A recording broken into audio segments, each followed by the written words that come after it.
Lionel,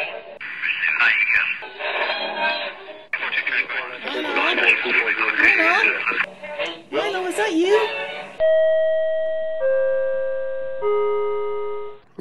There, I think I got it.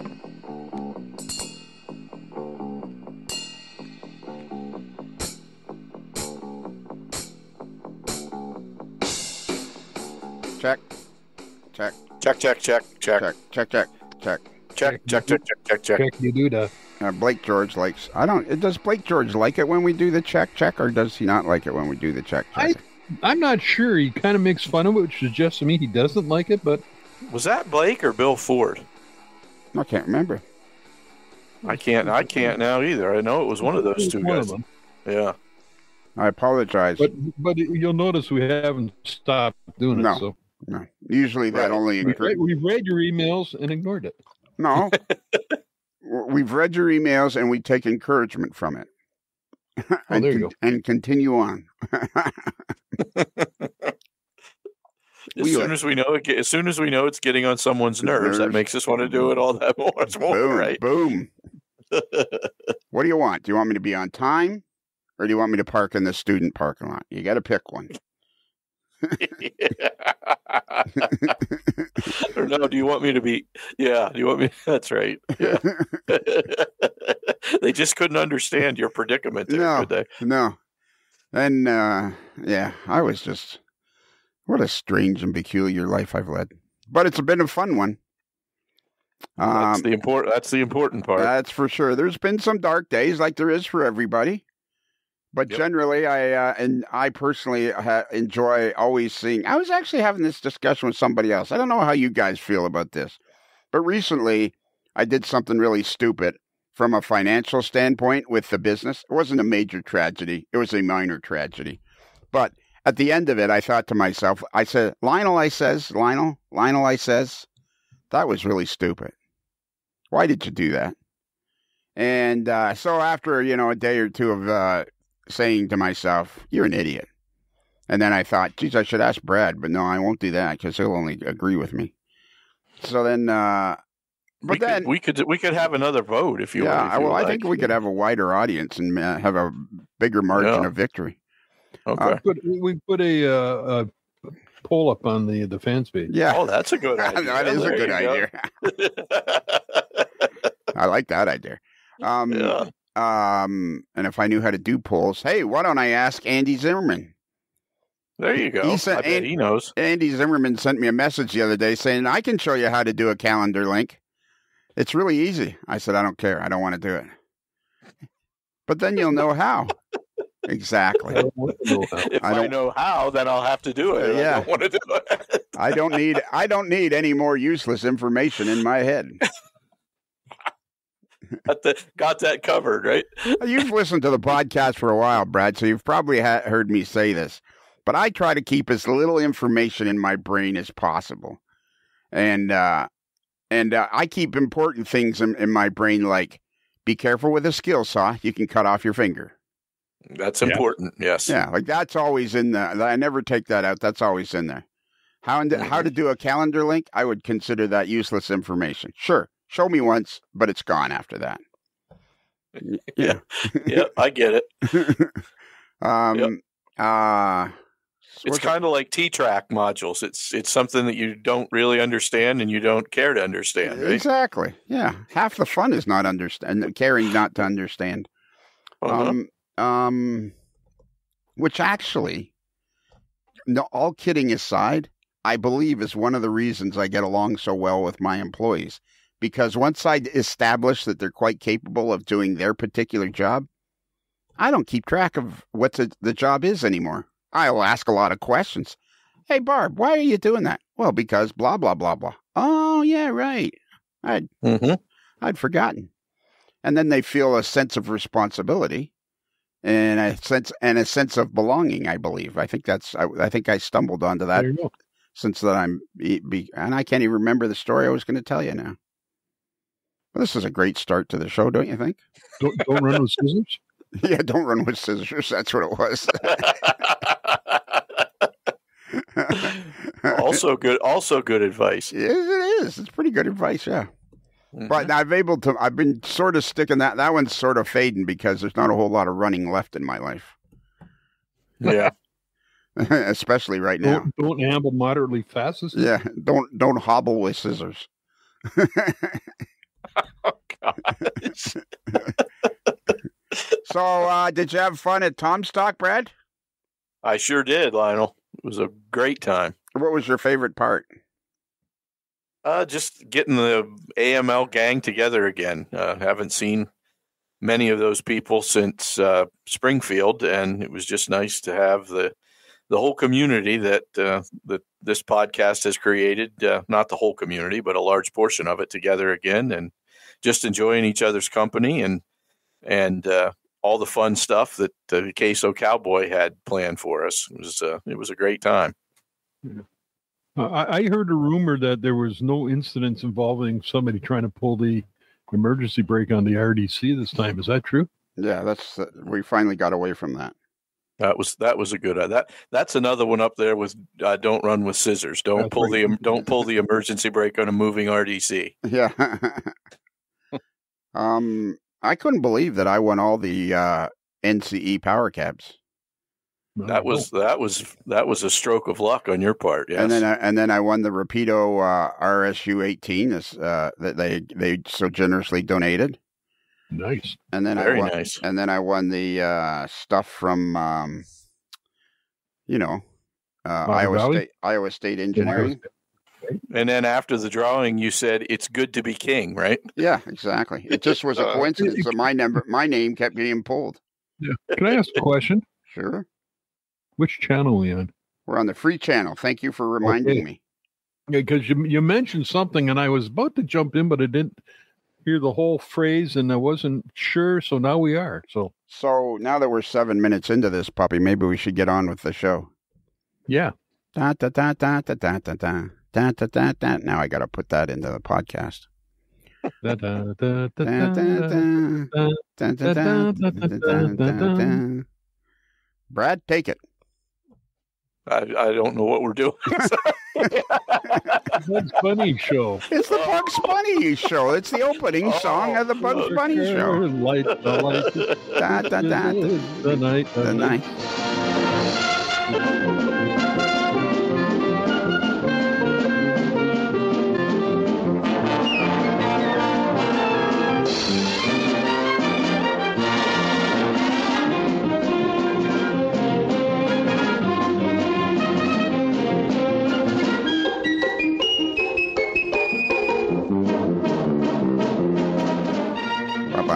Blah, blah, blah.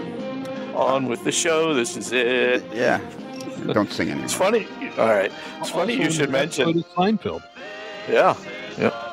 And also, when we were down, we were at Altoona recently, a little bit before Tomstock, watching one of Todd Treaster's last runs. And we had a scanner there, and we heard somebody say, "What's up, Doc?" which apparently Todd is known to do when he's getting ready to pull out. Oh, yeah? Oh, okay. Yeah. I also saw a video of him hanging out the window of the locomotive yelling AML Nation. Indeed, he did. Yeah. That's cool. That's as he was pulling into the yard at Hollidaysburg at the end of his run on that local. Well, he has to go back to Altoona, so it was the end of his outbound run, I guess. But yeah, it was fun. It was a lot of fun. I'm hoping that a few weeks ago we got I came up with the idea that we should have recorded like a half an hour with him, like just on the week that he's retiring. And I hope I got around to doing that. I guess we'll find out. I hope you did too. So tonight's show is with a fellow named Ron Bohin, Bonin. And some time ago, 2 years ago, I don't remember specifically, but he wrote in an email and he talked about being a locomotive engineer for what I thought was the Union Railroad. Maybe it was the Union Steel Company. I don't remember. But anyways, I remember thinking to myself, wow, that sounds interesting. We should get him on the podcast. And here we are 1.5 to 2 years later. Time flies when you're having fun, right? Yeah, I finally got around to it. And Ron was very excited about being on the show. So, Ron Bohin, come on down. Come on into the studio. Ron? I guess he left. Did we lose Ron? Ron's on mute. His name is... Yep, Ron left. We did a 9-minute intro, and then he left. Hello. There he is. Good evening. Good evening. Good evening. I think you may have turned left into the men's restroom instead of turning right into the studio there. The green room, I was, enamored with that wood paneling, and I just kind of started walking around aimlessly. What was that room before the green room? It was the yellow room. Oh, the yellow. Oh, lovely. Fantastic. Painted in Via colors. Yeah. Ooh, yeah. Yes. Yeah, it should be painted in Via colors to represent Rapido trains. You are fast track to model railroading fun. Rapido trains, your fast track to model railroading fun. So anyways, Ron, I apologize. Well, even though you didn't know I was trying to get a hold of you because I really wasn't making much of an attempt, but your name was on my list of, hey, we should talk to this guy. Well, thank you. Yeah, I have I checked the date on that email. It was from 2021. Oh, And holy. yeah, and I had sent that. I was working on a model at my dining room table, and I had you guys on, and I said, you know what, I'll shoot them an email because I really agree with what you guys talk about on the podcast, and I enjoy it all the time, and figure I'd just show some support, and I'm honored to be here. Well, we're honored to have you. You enjoy the model railroad gibberish, then, eh? I do. I absolutely do. So, did you tell me at that time that you were a locomotive engineer? I was a locomotive engineer. I worked for United States Steel at that time. United States Steel. Yes, sir. And they're in Pittsburgh, right? They are in Pittsburgh. And you're in Pittsburgh, right? I am 7 miles out of Pittsburgh. I'm in a town known as West Mifflin, Pennsylvania. Okay. Is that like what is it? Dunder Mifflin or something? The paper company? No, we're just the West Mifflin. There's Mifflin in the eastern part of the state, and we're the Western Mifflin. Have you ever been to Jersey Shore? I have not been to the Jersey Shore. You don't. It's not that far. It's only a couple hours away. Yeah, I'm not. Have you ever wanted to go to the Jersey Shore? No, I have not. There's a good answer. You know what they're home of? What are they the home of? The Bulldogs. Ah. I think Ron misunderstood what you guys are asking. Are you thinking they're asking you about the New Jersey Shore? Correct. Yes. Yeah, they're talking about Jersey Shore, Pennsylvania, where I happen to live. No, I've never been there either. Oh, yeah, okay. Yeah, it's in. Well, take a brief moment for the geography lesson of the day. Yes. I feel enlightened. That's awesome. It's 5 hours away from any beach, and it's in the middle of north central Pennsylvania, nowhere near the ocean, but it's called Jersey Shore. So is that towards like Punxsutawney or like Towanda? What direction? It's south of Towanda, right near Williamsport. You know where Williamsport is? I do know where that's at. Yes. Yeah, a little bit about. Go ahead. Sorry. Towanda's just east of Buffalo.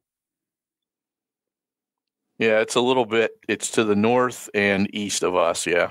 Don't we have a Towanda, Bruce, in Western New York? There's a Tonawanda. Tonawanda, that's what it is. Tonawanda. Yeah, but we also have PA. We also have a Cheektowaga.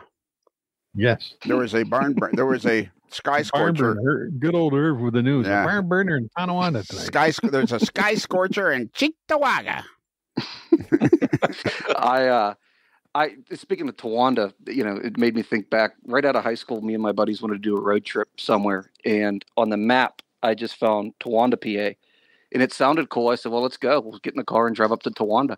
And we went there, and we found nothing there. And I felt so accomplished because we went, and the rest of my buddies are just staring at me, looking at me like, "Why are we here?" I'm like, "But we made it to Towanda, guys. We're here." And they're like, "Yeah, we know, but why are we here?" I'm like, "Well, we picked a town on the map. It sounded cool. Now we're here." And they've never forgiven me about that trip.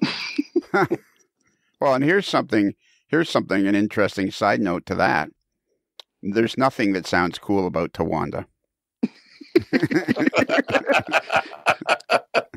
Yeah, that is true. I think it's just one of those moments, like on the map, you're like, that sounds different.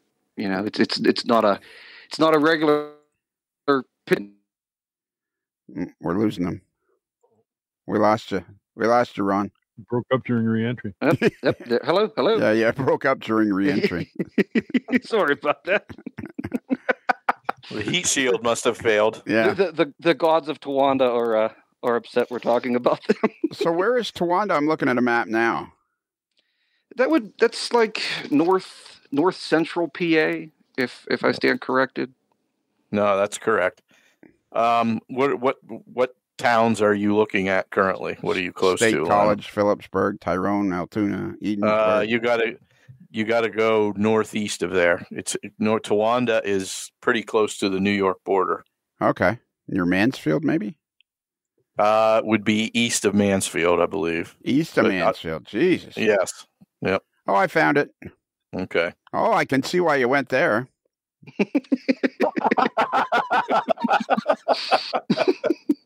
It's a hot spot. Yeah. Real hot spot there. Exactly. At the confluence of Highway 6 and 220. No wonder. Correct. Yes, it is. We're standing at that junction, and I'll never forget my friends looking at me going, why are we here? Yeah. Because it's alongside the Susquehanna River. Correct. Yep. The North Branch of the Susquehanna River. Yes. Oh, okay. Look at that. Man, don't you love these shows? 16 minutes. We have covered nothing. Nada. Zip, zilch, nada. And this is after, 10 years now of doing this that you've been at it? I just thought of something. Bruce has been here pretty much since the beginning. I wonder if the show would have been better if he'd never joined. Oh, wow. Wow. One never knows. Yeah, we'll never know. Because he did. That boat has long sailed. Yeah. And conversely, I wonder if the show is as bad because I'm here. You know what I think it is? What? It's because Brad's here. Oh, yeah. No. Yeah, well, Kelly's not here, so I'm sure everything's my fault tonight. So yeah. Now, what's the river that the Jersey Shore is on? That's the west branch of the Susquehanna River. Yep. And what is that big valley called? From Williamsport down through Jersey Shore to Avis to Lock Haven, Flemington. What's that? Is that all one big valley? It's the Susquehanna Valley. Yes. Okay. Yep. Oh, I see. And then there's a range, and then there's Oval or Crater, Pennsylvania, and that's why you're in the Nipissing Valley or whatever it's called. Nipponose, yes, Nipponose Valley. Whatever. Is that another thing that you don't need to know? Exactly. Okay. Because whenever I do need to know it, I just sort of say, "Hey, Brad, what's the valley you live in?" Yep. So hopefully I'll continue to remember that. Yeah, so when you go to work, you zip right along Pennsylvania Route 44. Correct, I do. It takes me all of 8 minutes to get to work. Wow. And then let's see, where's the school? Don't tell me. Okay. I see the elementary school. Oh, there it is. So then when you get to 44 and Main, you hang a left along Main Street. Yep. And then you hang a right on Cemetery Street. No, you can't go up Cemetery Street that way. It's one way. We got to go all the way out River Road and come up Schaefer Lane. Yeah, but you're only going one way. Yeah, that's true. But I'm not the evil overlord, so I go the way the police say I'm supposed to go. Oh, okay. And I bet all of AML Nation was dying to know my route to get to work in the morning, weren't they? Yeah. Oh, look, if I turn on Google, the Google, whatever they call it, the satellite thing, I can see you going down Main Street. Well, that's good. I'm feeling a little bit stalked right now. Yeah, there you go. One of my doctors said that to me in the early days because I didn't look up anything about cancer in the earlier. I never looked up. Maybe in the entire time since I was diagnosed, I've maybe looked at 10 minutes worth of information on the internet. And except for when I would get a new doctor, I'd type in their name to see where they, blah, blah, blah, blah. Mm-hmm. And one of the doctors, we were talking one day, and I said, "Oh yeah, I saw blah, blah, blah that you did such and such, or you went to this school or something." And they said, are you stalking me? And I went, "Yeah, I guess so." Is that going to be a problem? Yeah, because I don't see it ending anytime soon. All right, Ron, let's get back to our guest. All right. there's an idea. Yeah. Yeah. Hey, Ron, do you have any Rapido trains? I Fast track to model railroading fun. If it's N, if it's H-O, the fast track is Rapido. I do have 2 Rapido items. Now, I'm an O gauge guy. Oh, are you Strictly really? O-gauge. I am. I'm strictly O gauge. Okay. But I did buy 2 Rapido items, and they were both the new look buses for the Port Authority of Allegheny County. My father, Ron Bohin Sr., he worked for Port Authority for 30 years, and then I now work at Port Authority. When those came out, I felt that I needed them because, my dad worked there. I heard about Port Authority my entire life. I bought one for him, and then I bought 2 for me. But I do own 2 Rapido products. Well, there you go. That's cool. There you go. Very I cool. bought one of those buses too. I forget what one I bought, but it was like I had no use for it. But I and like I have no use for it because it is HO, and I'm an O gauge guy or O scale guy. right. And but it is in the glass case of interesting things in the train room. There you go. With the Port Authority memorabilia, so it fits. All right. We'll get to the hobby part in a minute. First, let's cover. So originally, when you wrote this, you worked for United States Steel. That's correct. Yes, I was a locomotive engineer at United States Steel's Clairton Works when I wrote that email. And so that's not the Union Railroad. So an easy way to break down the difference between what I did and what the Union Railroad does is Union Railroad up until 2021 was a subsidiary of United States Steel. U.S. Steel owned Union Railroad and some of the other railroads wholly. And they were not U.S. Steel employees per se. They were contractors through Transtar for U.S. Steel, but owned by U.S. Steel. I was a U.S. Steel employee, and we worked right alongside the Union Railroad crews, but we did a majority of the switching within the Clairton plant. Clairton is a coke works and a chemical plant, and when it came to shifting cars or lining up cars for specific orders of coke or specific ways of loading, we would do that, and then we would interchange with the Union Railroad. To put this in layman's terms, the Union Railroad would be like the Army. They had all the big equipment. They traveled. They did a majority of the distance moving. We were like the National Guard. We had the same equipment. We had the same rules, but we were on a smaller scale, less employees, less distance to travel. But we were still kind of like the Union Railroad, but we weren't the Union Railroad, but we worked with the Union Railroad. And to be honest, the only way to tell us apart was what was on our helmet. The Union Railroad guys had a URR logo on their helmet, and then we had a USS logo on our helmet. It kind of gets confusing because a lot of people don't know about the U.S. Steel Interplant. It was a bigger thing back in the steel in the major steel days of Pittsburgh. Being that there's only 3 plants left, only 2 plants have an interplant. That would be the Edgar Thompson Works and the one I worked at Clairton Works. So the Union Railroad, did you say your job was a subsidiary of the Union Railroad? Well, we were U.S. Steel proper. Union Railroad was a subsidiary of U.S. Steel. Oh, okay. And you were U.S. Steel proper. You were owned by U.S. Steel, and the Union Railroad was a subsidiary of U.S. Steel. That's correct. Okay. And how big is the Union Railroad? Well, the Union Railroad now is sadly just a shell of itself of what it used to be. Now they're about 26 miles, probably, I would say, about 300, 400 employees. In 1960, they had 300 miles of track with 3,200 employees. So the amount of trackage that has disappeared in the Mon Valley because of the loss of the mills, you could see that with the Union. Because I mean, how many plants did U.S. Steel have there that they would have had to would have had to work at? There was a total of 9 in the Mon Valley. Okay. There's 3 left. I talking to some of the old heads on the Union Railroad when I worked at Clairton, the oldest senior guy hired out in 1971. So he was still there from the heyday of steel. And he had said that when he hired out in 71, they were calling 125 crews within a 24-hour period. Wow. The Union Railroad, was a small railroad per se in a radius. If you pick the center of the Union Railroad, which is at their yard at Duquesne, Pennsylvania, the Union Railroad only goes 5 miles in each direction, north, south, east, west. It only goes out 5 miles. So within a 5-mile radius of Duquesne, Pennsylvania, they had 300 miles of track.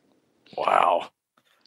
And correct me if I'm wrong, but the 3 plants that are still remaining that they work would be JET, Clairton Works, and is the Irwin Rolling Mill. Is that the third one? That would be correct. So you have the Edgar Thompson Works. That's the blast furnace, and that is the last steel producer within the Pittsburgh area. That's all that's left. That's producing raw steel from raw ingredients. Clairton Works is the coke works, providing the coke for all of U.S. Steel's blast furnaces around the nation. And then the Irvin Works would be the hot and cold roll mills. I have a feeling this particular, and by the way, all that stuff that Brad is saying, I gave him the notes beforehand. Yes. Yeah, thank you for that, Lionel. I researched it all and then passed it on to him. in our pre-show rehearsal and pre-show walkthrough of this, yes. Yeah. Yes. So can I ask, I'm going to ask this question because I don't know, and I'm sure there's lots of people that don't understand. I know modeling steel mills for some people, a.k.a. Kelly, who's not here, wherever you are, Kelly, and like Seth, our buddy Doc Gartner. For some people, modeling steel mills is a big deal. Dean Freytag, that was his name, right? Dean Freytag was the late great Dean. Yep. Also, Ken McQuarrie has some steel mills. That's right. Ken McQuarrie is very interested in that. Exactly. There's lots and lots of people. Whoever I left out, I apologize. So what exactly is coke? So coke is the scientific name for it is metallurgical coal. What coke is a heating system or a heating element that is added to a blast furnace to help the melting of iron ore. How coke is made is coke comes from either pulverized or lumped coal. It's put in an oven, which would be you have a bank of ovens which make up a coke battery. You'll hear that a lot, and I'll mention them a lot at the coke batteries. The coal is added to the oven, which is a part of the battery, and then the oxygen is sucked out of the oven, and the coal is cooked at roughly 2,000 degrees for 18 to 24 hours. And then when it's done with its coking process or its cooking time, it's then pushed out of the oven. It's quenched with a bunch of water on it because now the coke has met oxygen and it's burning. And it becomes this hollow, grayish, colorless rock that will be added to a blast furnace. It burns very hot. It burns quite a long time. And for any heating element like a blast furnace, coke is very much a required item to help make steel. Yeah, because I've heard of coke lots and lots of times, and I've heard of coke ovens and all that stuff, but I never really fully understood what it was. So it's a product made from coal that is somehow somebody learned somehow that coke to make coke. I mean, I'm fascinated in this day and age of the stuff they learned to do in the late 1800s and early 1900s without computers or anything. Like you'd wonder how anybody would ever even figure that out. It's amazing to think that prior to the batteries that we have today, that the coke battery technology that only dates back to about the late 1800s, early 1900s. Prior to that, they were using what they call beehive coke ovens, which you could still see dotted through the hills of western Pennsylvania and even some of eastern Pennsylvania, that they were these little brick-looking kilns that they would put coal in. They would brick the front entrance up with refractory brick, light a fire, and then try to prevent as much try to prevent oxygen from getting into that oven. And within, I do believe that was a longer time period. That was like 24 to 36 hours. When they would de-brick the face of the oven, they were hoping that they would have coke. And they used beehives almost from the 1700s till the last beehives in the Pittsburgh area closed in the 70s. And I wonder how they would figure that out. I'm fascinated by that kind of stuff. Right? It's amazing to think a lot of too that this steel making technology came around when there were no computers. You had a guy with a pad and paper and a slide rule, and he built a blast furnace, which then builds like the Empire State Building. There's no computer doing this. No. I know. It fascinates me endlessly that this sort of stuff was done. I don't think it fascinates Bruce as much because he's an engineer and he kind of knows all that stuff. But to me, a layman, I just find it endlessly fascinating. You're totally to think of what the people who kind of kick-started, for lack of a better term, the Industrial Revolution. Everything they developed was like, hey, look what we did. And they built upon that. You look at from steam engines up through weaving machines to coke ovens and things like that. Coal gas plants where they're using coal to heat them up and extract the gas from it to light gas lamps and things like that. It's all fascinating stuff. It is. It really is. Okay, so how much trackage how long did you work for the United States Steel? I worked there from 2017 until 2022. Okay. So 6 years, give or take. And how'd you get on with them? So prior to working at U.S. Steel, I was working at a lumber yard as a lumber salesman. Don't ask me how I ended up in that job. I just did. And the guy I worked with knew I liked trains, knew I liked the steel industry. He was a retired U.S. Steel environmental engineer. And he had suggested, he's like, hey, they're hiring right now. Why don't you, put your name in and just see what happens?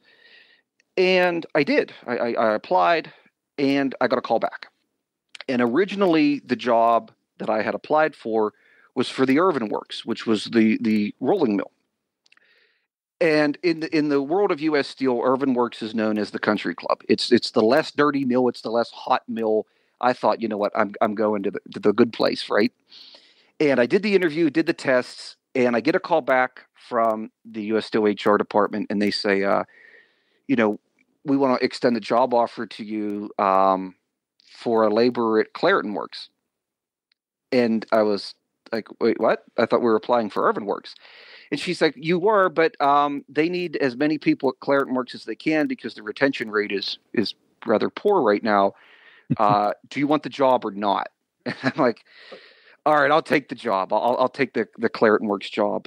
And I had known going in that Clairton is hot. It's dangerous. It's probably, it is easily to say it's hell on earth because of the amount of heat, the amount of flames. Clairton is an adrenaline rush within itself. All of my family, all of the males, and then even some females in my family had worked either for U.S. Steel or Union Railroad. With the exception of my dad, he worked for Westinghouse Air Brake and Port Authority, but he knew about the industry. Yeah, right. Everybody in my family worked for United States Steel or for the Union Railroad, except for my dad. He worked for the Port Authority. Correct. And he knew about hearing it from my uncles and my grandfather, and everybody told me like, "Oh, Clairton's pretty intense." I'm like, "Okay, well, you know what? We'll give it a try." And I showed up July 10th, 2017, as a brand new hire, and looked quite lost in my clean, flame retardant clothing. And you go from the outside and you go into the coke works, and you read about this stuff, but now seeing it in person is intimidating. But I hired on as a laborer on the batteries, and the coke batteries are, an average temperature on a coke battery is about 140 degrees all the time. So it's a relatively hot place. And I bid to be a lidman, which he works on top of the batteries. And as I rose through the bidding process, I ended up as a door coordinator on the batteries. And I realized, like, okay, there's two people that stay on the batteries: the guys who have been here for 40 years who never leave the battery, and the guys who are out of this battery at another job within the plant within 2 years.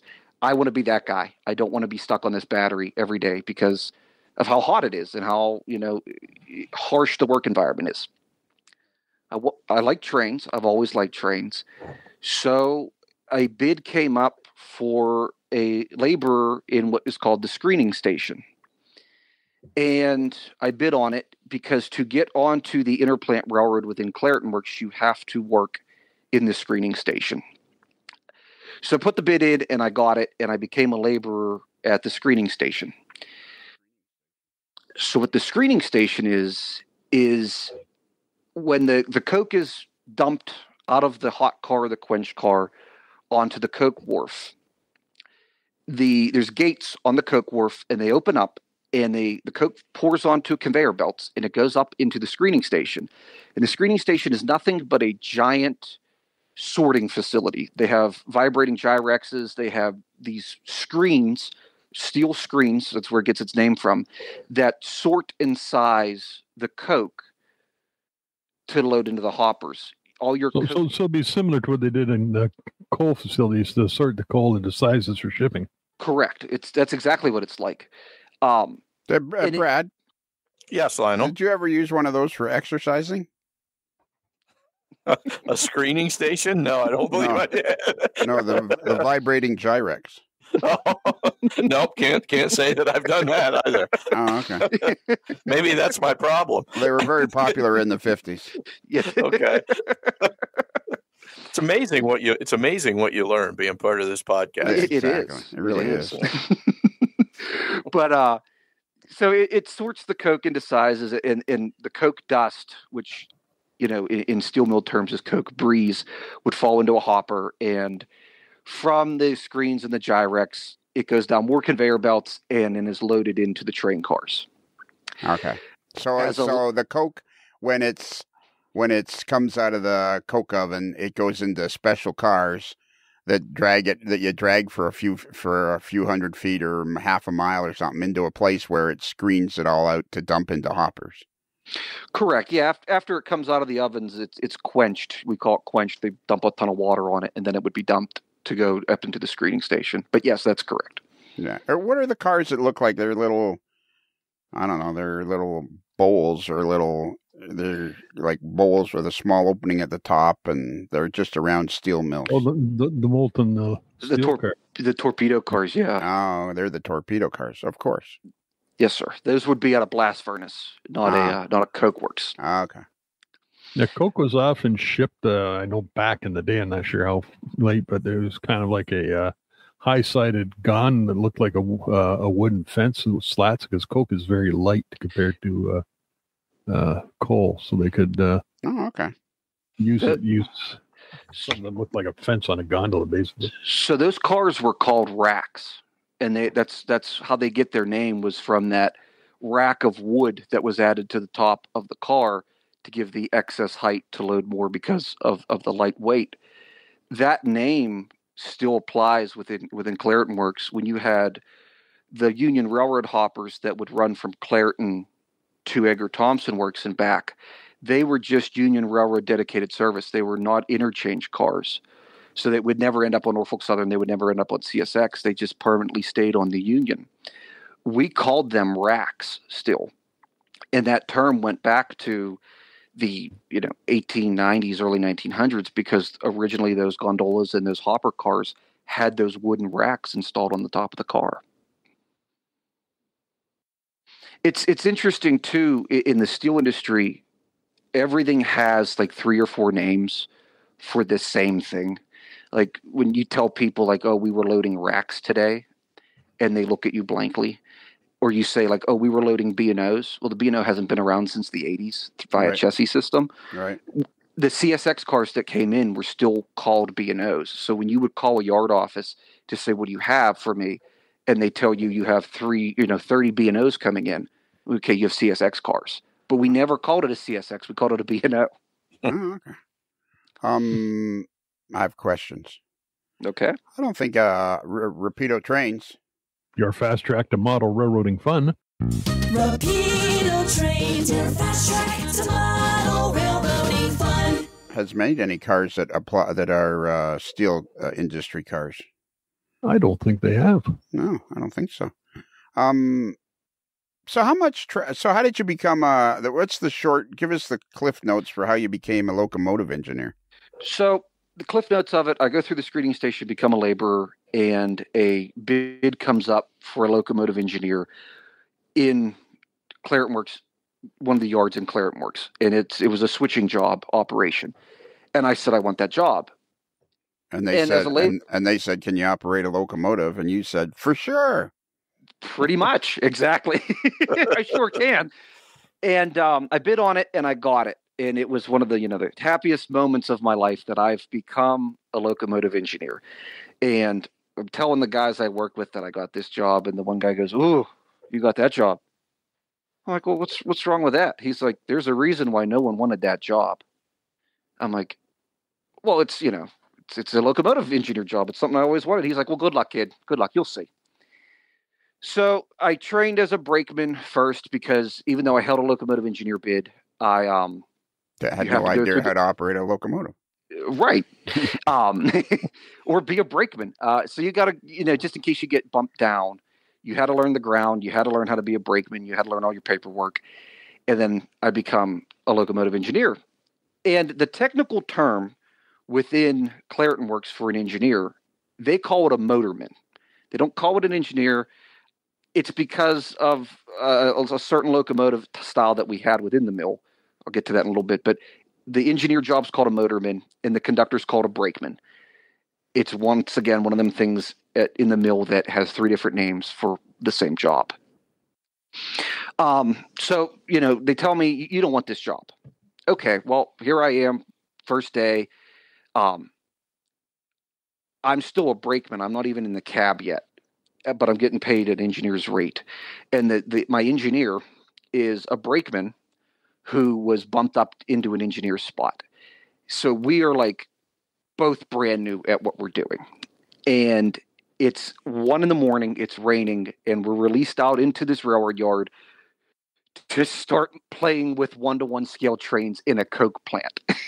Sounds like common, complete sense to me. Right? And I'm still friends with this engineer to this day. His name's Mason. And he looked at me, and my nickname in the mill was Elmer. And he's like, "Elmer, if we can make it through 8 hours of this, we will be A-okay." I'm like, "All right, yeah, we could do that."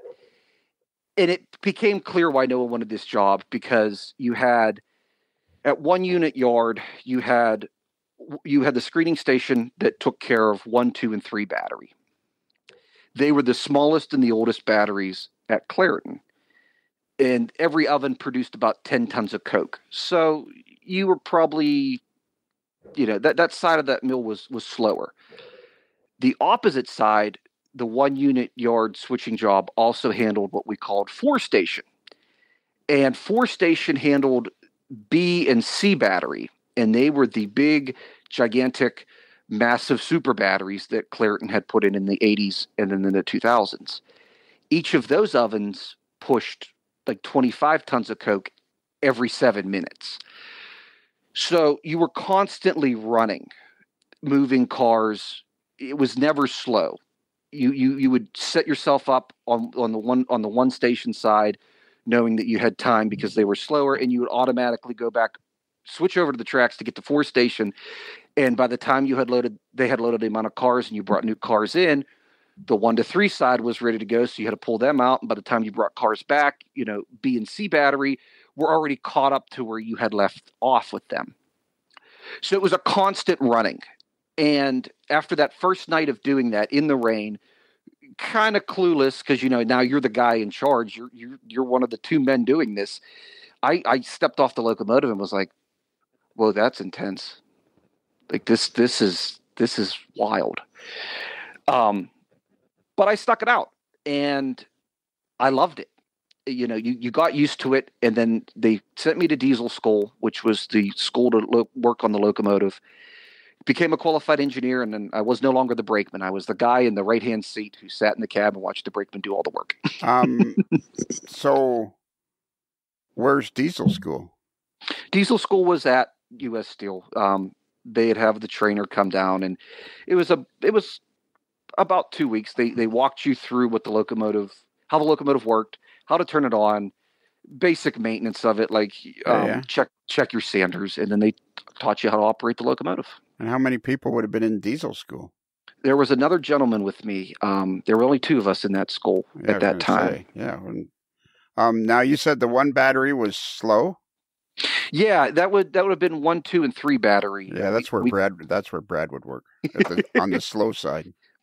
That was too fast for me there. Yeah. that battery. The guys who worked on that battery, it was like Sparta there, because it was built in 1918 and then rebuilt in the 50s. The insulation between your feet and the ovens when you were on top of the ovens didn't exist. So when you were in the middle of 1, 2, and 3 battery, it was always hot. And I never envied those guys who worked on that battery. You kind of respected them because they were doing 8 to 16 hours on that battery, no problem. So then you stayed as a locomotive engineer for U.S. Steel for 17 years. 17, yes. No, up till 2022. Because the pattern seems to be you can't hold a job or you don't like a job. That seems to be the pattern that we're developing here is like, hey, I'm going to do this. No, I don't like this. Hey, I'll do that. No, I don't like that. Hey, I'll do this. Oops, don't like that either. Yeah. Well, I wanted to get on the railroad there, and I had to make my moves to get onto the railroad. Right. Okay. So then you get on the railroad and you stayed there 17 years. Well, till 2022. So how long were you a locomotive engineer? From 18 to 22. So for 4 years. 5 years. 4 years. 4 Yeah, years. 4 years. And I've got a question that's always I've always wondered about short lines, and this would be a good question for Todd Treatzer when we get him back on here, or maybe he's already been back on. Who knows? Yeah, it's just the way it goes here at the old AML. You just don't know who comes up when and when they come up. But this is all, and everybody should know that every show is recorded in front of a live studio audience. Yes. they're just very quiet. Yeah. Well, they're behind the soundproof Yeah. screening, so we can't hear them pulling their hair out. Yeah, exactly. We do have to send someone in there to sweep it all up, though. At some point, it's good. But on the plus side, we do have a good source of material for wig makers. There you go. Indeed, yeah. Is it boring running locomotives on short mileage? Sometimes it becomes monotonous. Every day felt, I shouldn't say every day. There were days that felt like you traveled across the state of Pennsylvania, but you got absolutely nowhere. You walked off that locomotive exhausted. There were days it was nice though, and it was what I always told myself in the back of my head is, you're not at a hotel. You can come home every night. You're not waiting for a crew caller to call you back to take a train to get back home. But yeah, there were moments on the short line that it just becomes monotonous, and like you don't get anywhere. Right. And how much trackage was actually United States Steel? Within the plant, we probably owned 20 miles of track in the plant. All right. And I guess one of the main problems with running on such a small amount of trackage is trying to stay alert and trying to stay in the moment, because even though it may be boring and you've run over this piece of track 5 times today, you still have to be extremely careful because you're operating a gigantic machine. Correct, because they warn you about that. The natural human instinct wants to become complacent. Like you said, I've done this 5 times today. Nothing else is going to happen. Well, you never know who's going to come across a crossing. You never knew who was going to come up behind a building. You never knew what was going to happen. And guys who had unfortunately derailed, or guys who had unfortunately, put a train on the ground, a lot of times it was complacency where they were already 3 steps ahead of where they should have been, because yesterday and the day before they were complacent. And you put a train on the ground, it's not like our model trains where we pick it back up. It could kill someone, and then it's a whole big ordeal re-railing the car if it didn't kill someone. And was it a fairly severe disciplinary process, or because it was a small railroad owned by U.S. Steel, it was more like, hey, don't do that again? No, U.S. Steel was very strict on their policies. They were just like the class ones, where if you derailed, you were going for a drug test, and you were probably getting days off, and then you were probably getting a hearing that if you had your job anymore. U.S. Steel's big thing is safety, right? Because they're a steel mill. Like all our locomotives had safety slogans all over them. One of the ones that always stick out is accidents just don't happen. So they put that's not exactly true, because if you've listened to this podcast over the years, they happen a lot. Yeah.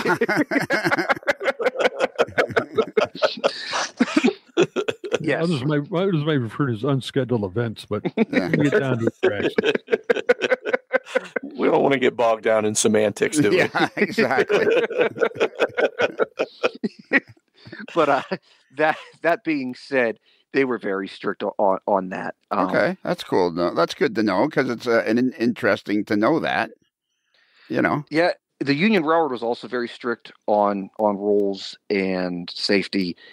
Like a good example is on the Union Railroad, those guys were not allowed to wear short sleeve shirts anywhere on the system. And that was because you were coming into the mills, and within the property of U.S. Steel, you're not allowed to wear a short sleeve shirt. You always have to have a long sleeve shirt on, because just in case of burns or flame or anything that could harm your exposed skin. And they took that very serious. Like, you had to have your sleeves rolled down, and you'd see the Union Railroad guys switching out Munhall Yard, which is nowhere near a mill, and it's the middle of July, and they have long sleeves on. Well, it's because of the safety aspect of that. Is that why their locomotives all have coolers on drink? Yeah. Is that that practice dates back to when they first received diesel locomotives. They did not have water coolers in them. And they decided, in the old days, they had a barrel on the front of the locomotive, like a beer barrel, and it had a tap, and they could pour fresh ice water out.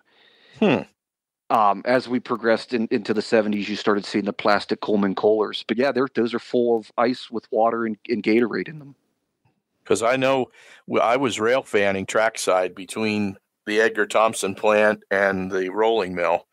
We were at a crossing, and I remember one of those slab trains went by. Yes.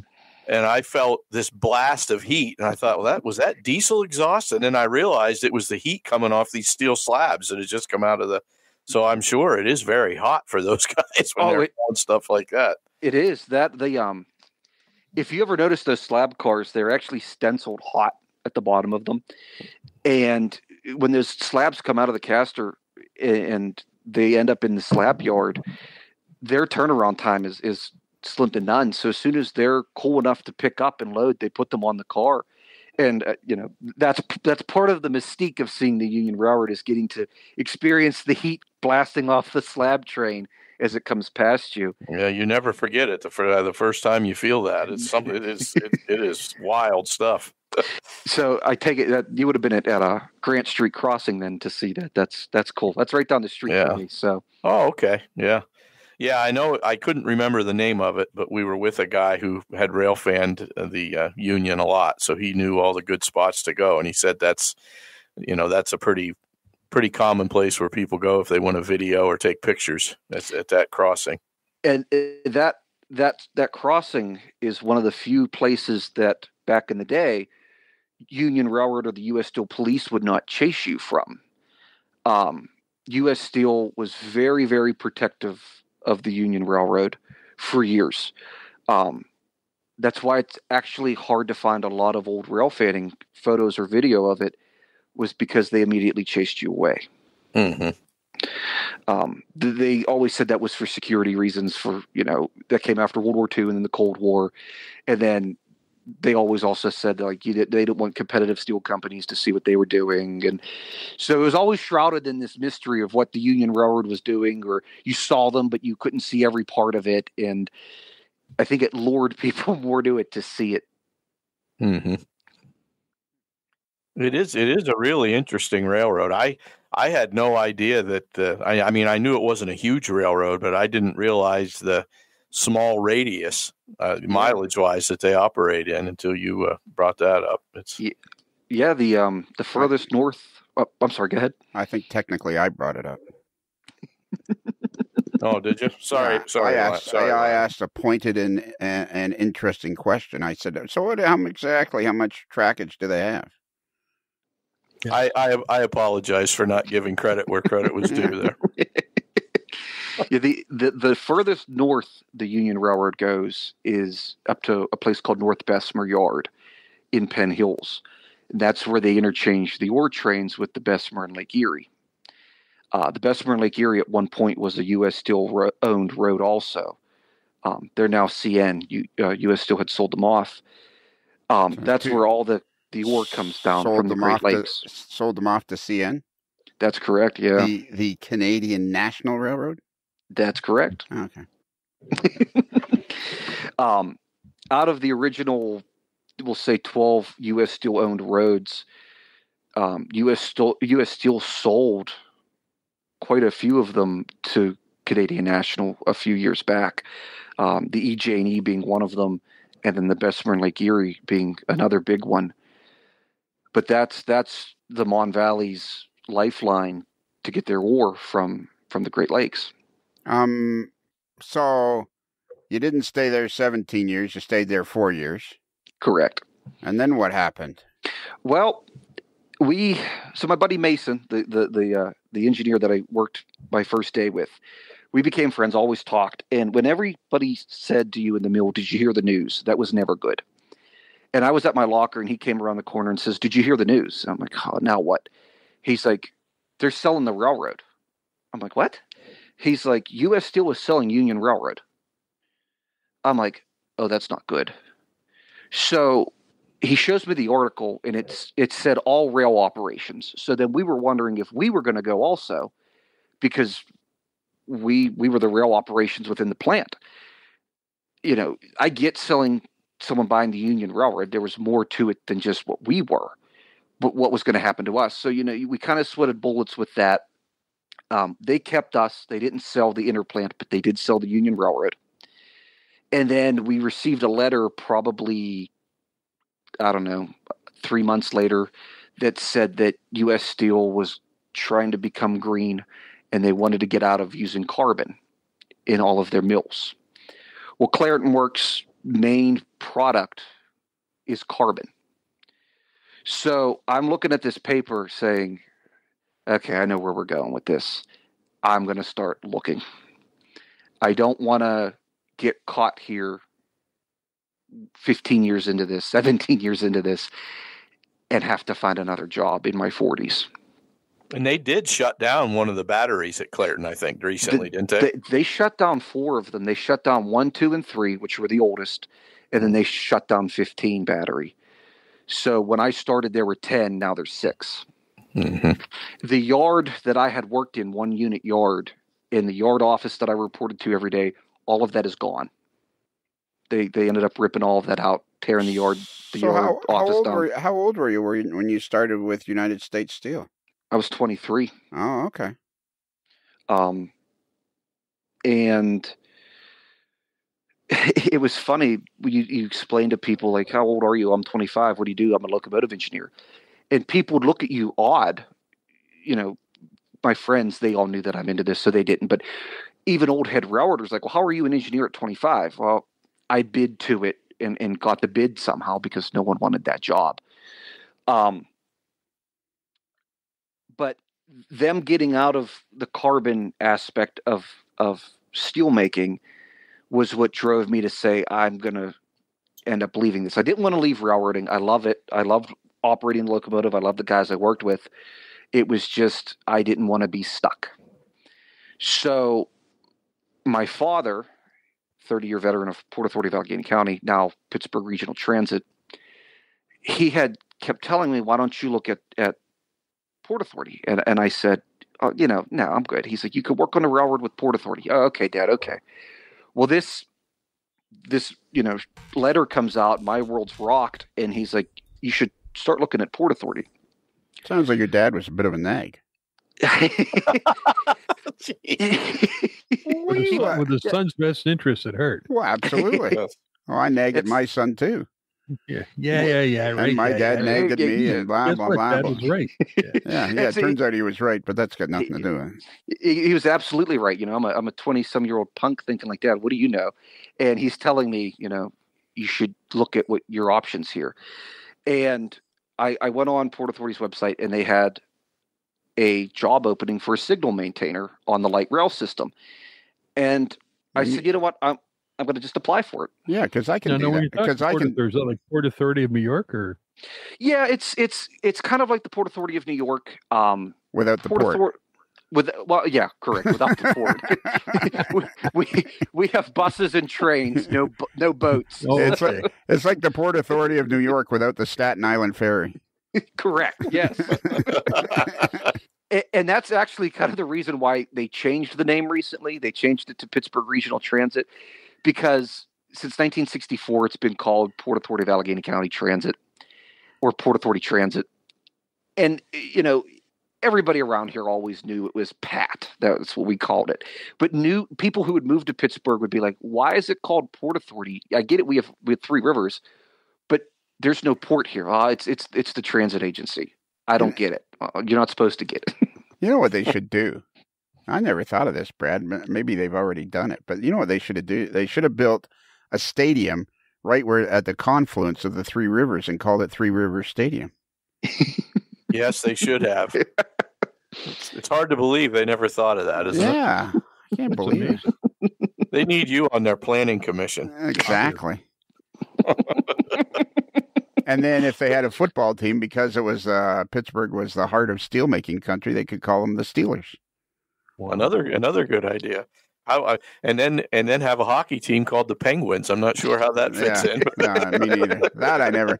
Well, that has got something to do with the original arena. For some reason or other, when Pittsburgh came into the league, they had this goofy arena that was nicknamed the Igloo. Yes. Because it was shaped like an igloo, a big one. Yeah, Yep. and that's how they ended up being the Penguins, because somebody came up, well, we got an igloo, we got to have penguins.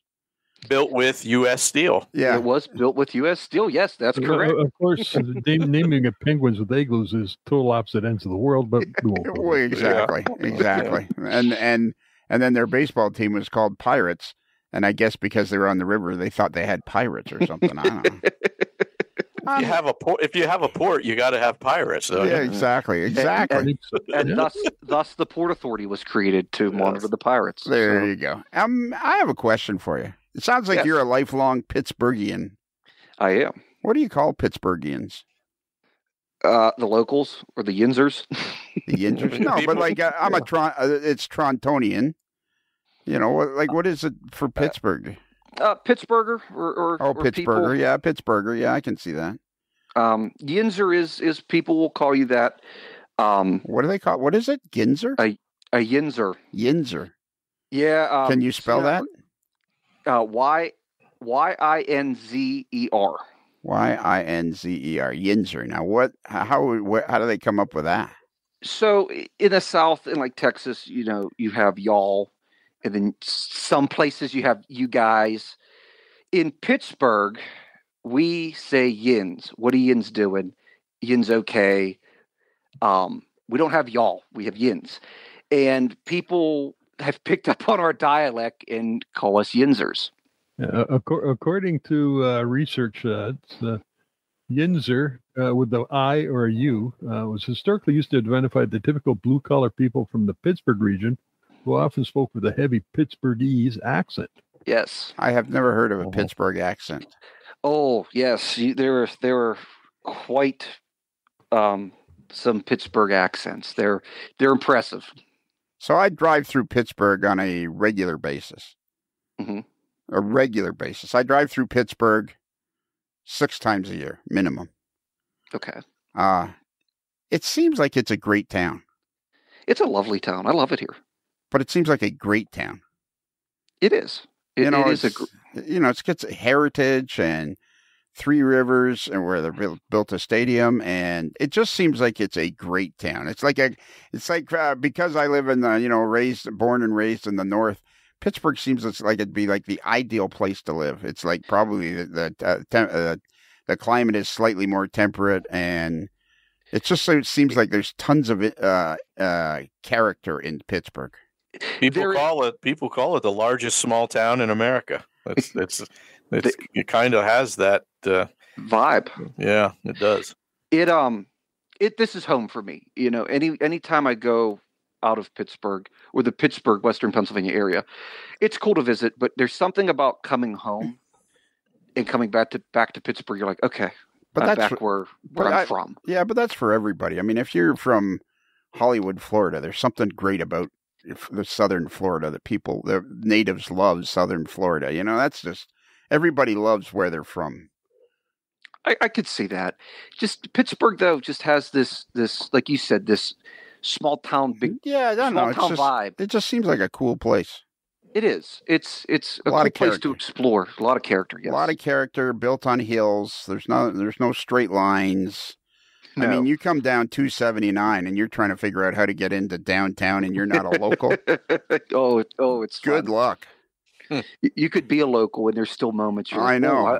Like you come down 279 southbound, and you're trying to find the bridge across. You're trying to find the exit to get across on the 579 across the river, or go the other way. It's like good luck. You're going to need it. It's right on top of each other. You ought to try going out 376 west to Squirrel Hill Tunnel during rush hour. There's no rush. There's no rushing. There's a lot of sitting. I can tell you that. And you ought to try coming up Highway 400 out of Toronto during rush hour. I bet. On a long weekend. On a long weekend. 40 miles, bumper to bumper. Oh, boy. Yeah. Yeah. Anyways, I just thought I'd throw that in because it always seems like it's a pretty cool town. So let's get to, so quickly, we're running out of time here. Have you ever noticed, Ron, you're a bit of a talker? I am a bit of a talker. I do like to talk a lot. Which is great because this is an audio podcast. Yes, it is. Mm-hmm. I've had to point that out to Kelly a few times, the general principles of an audio podcast. A few times? I'm trying to be polite. Oh, well, that's new. Okay. Well, you're here on a momentous occasion, Ron. I'm glad. Yeah. there you go. You want to fill in the blanks there, smart guy, or should I do it for you? Should I record this? Yeah. Since it's the last one I'm ever going to be on. I am recording. Yeah. Boy. It's like that windy corner they have down when you come out of the Ohio River on 79 and you come across the Ohio River, and then you got to go left, and then you make a big right, and then you go left again. And I'm thinking they couldn't just kind of dig that out and go straight, you know? But I climbed it, you know. And yeah, go ahead. It's funny. It's funny because my ex is originally from Lancaster, PA, and that's all flat farmland out there. And the Susquehanna is their big river, and they take pride in their Amish heritage. And when she came here and she moved here, she kind of didn't understand Pittsburgh, and she was always asking me, like, how do you live here? And I'm like, what do you mean? She's like, you built buildings into houses. You're like, there's no straight shot. You wind up your rivers, you wind up onto these houses, these streets. What are you doing? And it's like, just used to it. Little known fact, you go to work tomorrow or the next day or whenever this is, and you can tell your friends that I know personally, I met him. Batman lived in Carnegie. That's true. I met him. The strangest thing, it took me a long time to realize it, but you would never see Jim Sacco and Batman in the same place at the same time. That is impressive. Yeah. I'm kind of jealous. And then I was in his basement once, and they had this guy, this electrician, had built this house on the side of a hill, like every house in Pittsburgh. Mm-hmm. And he built it was a typical ranch-style bungalow of, 1,1700 square feet. But then he decided he wanted more basement, and he built basement out into the backyard with no house over top of it. Yep. So you would go into the basement, then you'd go down and around this corner, and it'd be like miles of basement, and that's where Batman was. That's where he kept the Batmobile and everything. Yep. That's good. That's very Pittsburgh. Like, just no house on top, just build a basement. Yeah, and I mean, it was the perfect setup because Jim Sacco, as you knew, Jim Sacco was a very mild-mannered guy, very quiet, very mild-mannered guy. You would never suspect in a million years that he was a Batman. The Batman. The Batman. I'm Batman. Oh, and by the way, just off topic a little bit, did you know that Henry Mancini came from West Aliquippa? I did know that. Yeah. Yeah. Oh. He apparently had something to do with the Mr. Rogers theme song. And Breakfast at Tiffany's. Yeah. Breakfast at soundtrack. Tiffany's. Yeah. Henry That's Mancini was a great musician. He was. That's a good soundtrack. Breakfast at Tiffany's. Yeah. And Tony Dorsett played for the Pitt Panthers when they won the national championship. Was that in the 70s, I think? Who knows? Right? So the guy that told me was about as interesting as watching paint dry. So, Ron, can you guess who that was? It's the guy who's getting kicked off the podcast. Does he live near Towanda, PA? Fairly close. Yeah, closer than Pittsburgh. Yes, Closer to Towanda than Pittsburgh. Yep. so we're doing this podcast, and all of a sudden, out of left field comes, Tony Dorsett was with the Pitt Panthers in '76. Okay. Yes. Because he went to Aliquippa High School. Oh, that's right. Aliquippa or West Aliquippa? It's just Aliquippa. Oh, okay. So how did you? So then what? You applied for signal maintainer for the Pittsburgh Port Authority, now known as Pittsburgh Regional Transit. Yeah, that's a lot easier to say. And and they said, "Can you maintain signals?" And you went, "Yeah, sure."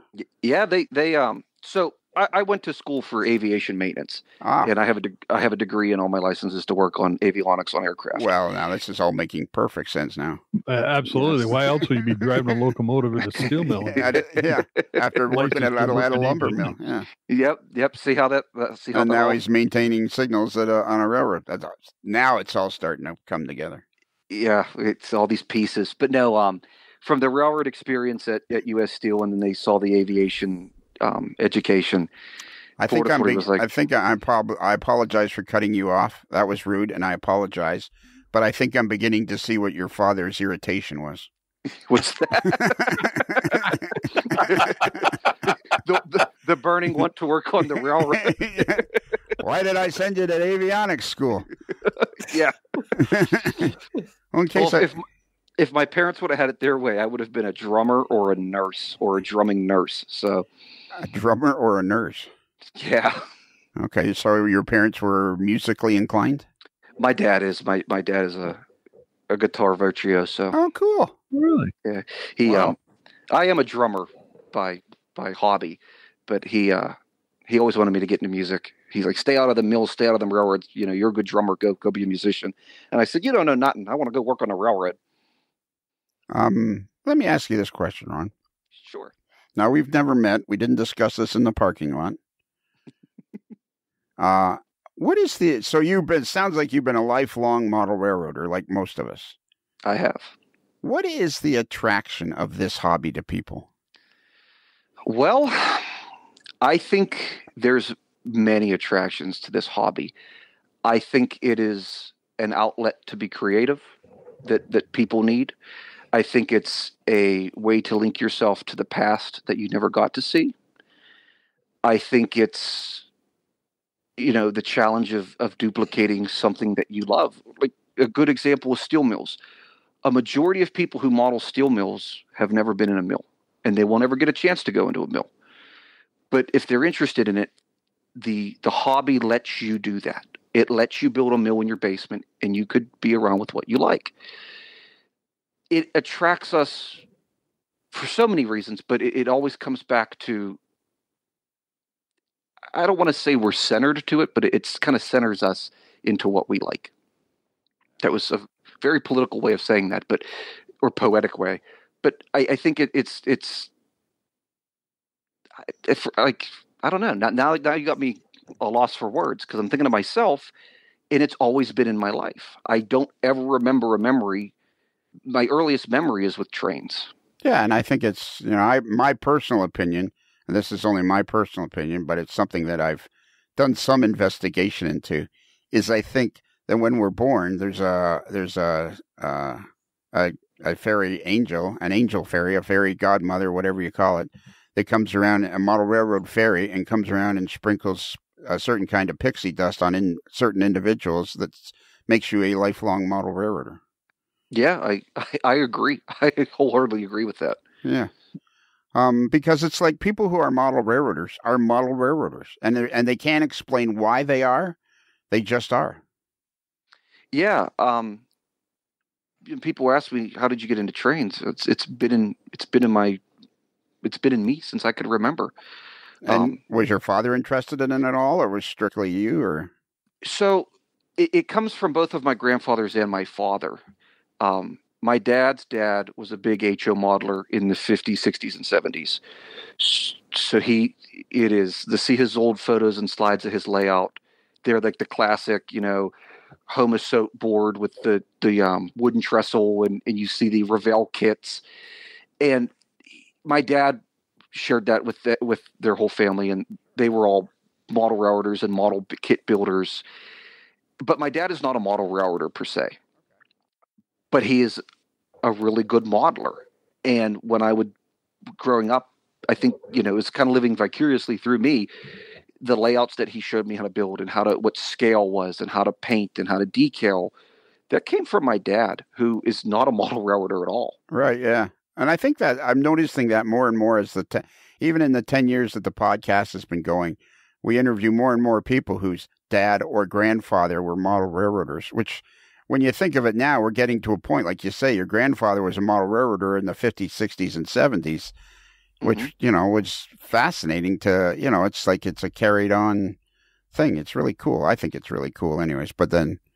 It is. It's funny because my dad can keep up with the hobby. You could talk model railroading with my dad, but he doesn't own a train. I think the only trains he owns are the Lionel Beatles, the band the Beatles. They're the cars they made for them. That's what he owns, and but he could keep up with you because he's been around it for his whole life, from his dad and then me. Sure. So we're running out of time here. You might have to come back on. Hey, if you would like me to come back, I'd gladly come back. Yeah. Well, as soon as you send in your check for $300 for this one, we can talk about the next one. Send that to Jersey Shore, Pennsylvania, please. Yes. That's where the AML National Bank is located. The National Bank of Brad. The finance department. Yes. Just off of Main Street there. Yes. It is. At the end of the one-way street that's going the wrong way. It's only going the wrong way if you're not going the way you want to go. That's really deep. It is. It is. That's a 3-beer thinker right there. Yeah, you got that right. I was listening to that podcast the other day, and we were at the part where I say, the last thing I'll think of is my dad when I was like the age of 6 turning to me and going, "Don't worry, we're only going one way." Oh, okay. Now you put it that way, sure. And the rest, as they say, is history. Yeah, there you go. We've heard a couple pretty good examples of your adventures. Yeah. Okay, so we gotta get to. Well, you know what? Let's skip for now. Let's skip the signal maintaining part, and let's talk about your O-scale railroad. Yeah. So when I bought my house, and I saw that it had a garage in the backyard, and the garage is actually a double-deck garage. So the garage part is on top, and there's a 35 by 25 basement underneath the garage. And I said, that's going to be the layout there. There's a garage with a basement? Yeah, I have a garage with a basement. That's unusual. See, there's people who have the basements without a house. I have a garage with a basement. Because we're in Pittsburgh, the garage is built into the hill, and the alleyway is actually above my house. So let me picture this. So your house is built onto the side of a hill, correct, which is odd for Pittsburgh, and then your garage is behind your house, and it's higher than your house, correct. And because it's built into a side of a hill, they built a foundation and then built the garage on top of it. Yep. Wow. So he was a woodworker, the guy who built the garage. So he had his wood shop in the basement. Cool. I bet when you saw that, you were like, I'll buy it. And the real estate agent's going, it's $4 billion. I don't care. I'll buy it. I don't care. There's a story behind the house. This is I would drive past. You know what? That doesn't surprise me with you. And the little time we've gotten to know each other, somehow that doesn't surprise me. Yeah, it's there's a story with everything for me. Yeah. But driving past. You understand the trick of maintaining signals is you got to get the job done before the next train comes, right? Sometimes. That's just sometimes. All right. But I always wanted to buy this house, and when I had the chance to, I purchased it, and then I saw that basement in the garage, and like you said, I'm like, oh, I need this. So I purchased the house, and here's my moment to create the basement empire that I've wanted. I have now room to make a decent representation of a steel mill in O scale. Wow, that's cool. That is cool. Like 35 by 25. My layout was 20 by 30 and in a kind of an odd shape. Not terribly odd, but a bit of an odd. But add an extra 5 feet in both directions, and you got yourself a pretty sweet spot there. Yeah, it is a sweet spot. But what I learned the hard way was a large layout is a daunting task. It is. It's a lifelong project. It is a lifelong project. So I've broken this up now into building sections and getting something working. So what's done right now is an area about 12 by 7 and some change. And it is the town that would sit by the mill. Okay. Because do you have like a Facebook page or anything? It's on my Instagram. Some pictures of the layout pop up from time to time. I don't have a Facebook page for it because I really didn't think anybody would be interested in it. Trust me, people will be interested. It's O scale. It's in a basement of a garage. It's 25 by 35. Am I wrong, guys? Back me up here. Am I wrong? People will be interested. Yes, they will would definitely be interested. Yeah. Okay. All right. I'll have to do it. He doesn't sound so excited about taking up this challenge. But he sounds like the perfect guy to have a Facebook page of his O scale railroad. All right, I'll have to do it. I'll do it. To see what comes out of this because, like I said, I've always admired everybody else's, but I never thought my work was good. But that's what everybody says. That was our buddy the Queso Cowboy, Tom Jacobs. I had to talk him into getting a Facebook page. I've talked lots of people. Our most recent disciple, Brad and Bruce, is Todd Treaster. Yeah, he's very excited that he's up to 400 members on his Facebook page now. But the one thing you have to remember, if you name your Facebook page, it must be a name at least 201 letters long. Yeah, exactly. Keep it short. Wait, what's the name of your railroad? It has 1 million letters in it, so it would be the United States Steel Bernard Cornprost Works. Right, and you should add on by Ron Bohin. Yeah, by Ron Bohin. Yeah. In O scale. In O scale. Yes. Maybe we could. Well, that's getting close to the criteria. Yeah. Yes. Yeah. What's the name of it again? So it'd be United States Steel's Bernard Cornprost Works, and how about you put U.S. Steel? U.S. Steel. We could do that. Or we could make it like United States Steel O gauge, and we'll go from that. Or U.S. Steel, U.S. Steel O scale, not O gauge. Is it O gauge or O scale? It's O scale. I have that problem sometimes where I call it O gauge because all kind of people call it O gauge, but it's O scale. Right. Is it 2 or 3 rail? It's 3 rail. Oh, is it? Oh, that's cool. Yes. Cool. Yeah. Yes. We just interviewed a guy named. See a lot of 3-rail layouts out there. We just Yeah. interviewed a guy named Norm. You missed that one, Bruce, because you were sleeping. Yes. But Phone's on silent. he has a 3-rail O-scale layout that is absolutely spectacular. And That's if you go on YouTube and look for Norm's trains, Yes. Yes. it'll blow your socks off. He's the Pensy modeler, correct? Yes. Yes. That So is a fantastic layout. So how did you end up deciding to make it?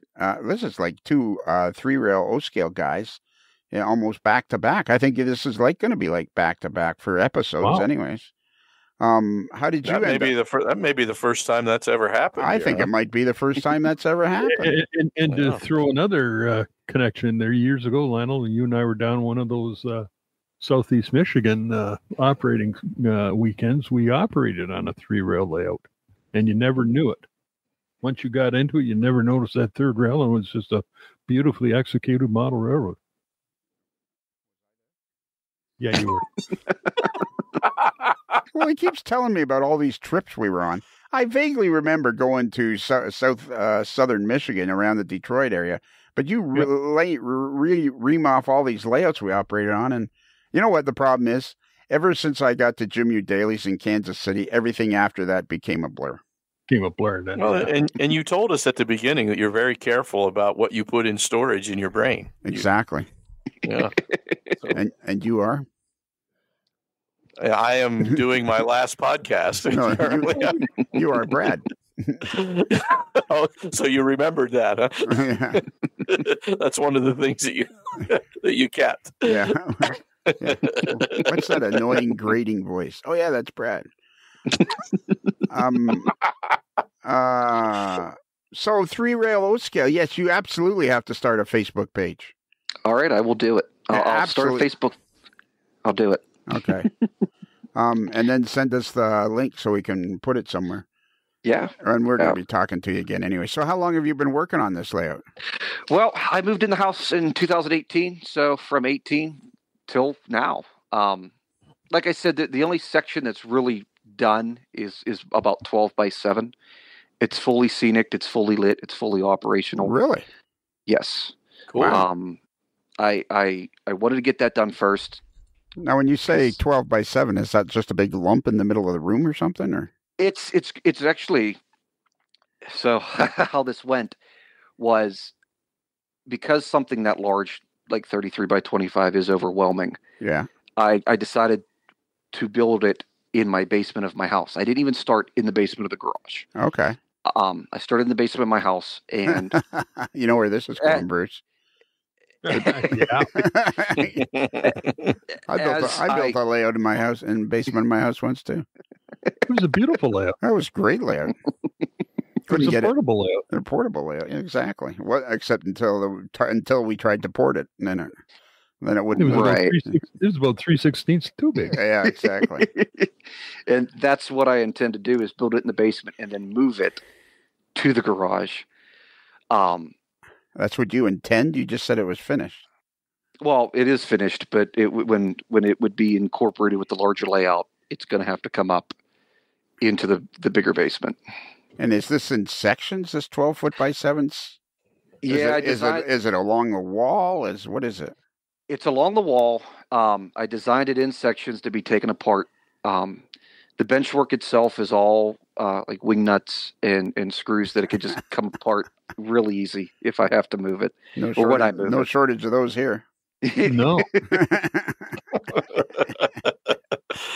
If you run out of wing nuts, just give me a call. We got plenty. Lionel's got a large supply of those. Standing by to send your wingnuts winging your way. But it's portable. Yeah, it's built in sections. So what I'm trying to get to is it's not a 12 by 7 lump. It's 12 feet down one wall and 7 feet down another wall. No. It's 12 feet down one wall, and it will come out. It does come out 7 feet. So I guess it would be a lump. Well, like how wide is it? Like what's the widest part of this? So it is the widest part of this is 7 feet wide, and then the longest would be 12. And is there like a pop-up section in the middle of it or something? There's a pop-up section in the middle of it, and then in my tunnel, I also added a pop-up section that if there's a derailment in the tunnel, I could access. Oh, okay. All right. And did you design have you got an overall design for the layout? Yes, there is an overall design for the layout. This 12-foot by 7-foot section would be tucked in one corner to represent the town that the mill is in. And you'd be connected by a peninsula, and then you would then proceed to the mill itself. So yeah, let's get back to why 3-rail O-gauge. Well, that was my first train set. My first train set was a Lionel 3-rail set from 1954. Well, my first car was a 62 Volkswagen Bug, but I'm not still driving it. And I don't know, 3-rail O has always been my favorite. I've tried HO, Okay. I've tried N, and I always came back to 3-rail O.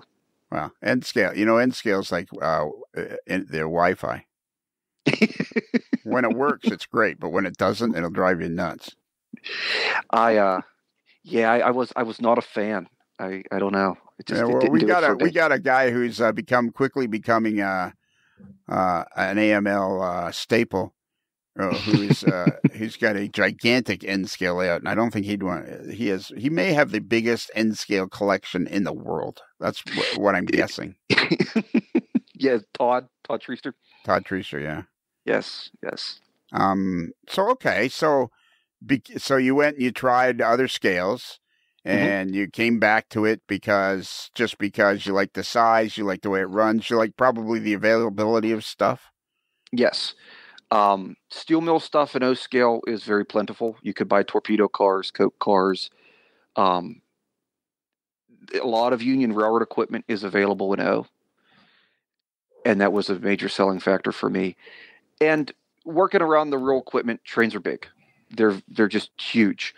And to me, O gauge gave that vibe of this stuff is not small. It's big, it's heavy, it's loud. And that always attracted me to O gauge. So how long have you been firmly planted in 3-rail O scale? Well, since I was born. Okay, so when we were talking to Norm, it was Charbonneau, wasn't it, Brad? Yeah, I think that was how it was pronounced, yes. Yeah, I just call him Norm. But actually, maybe I should call you Brad. It's Brad Duh. Brad Duh.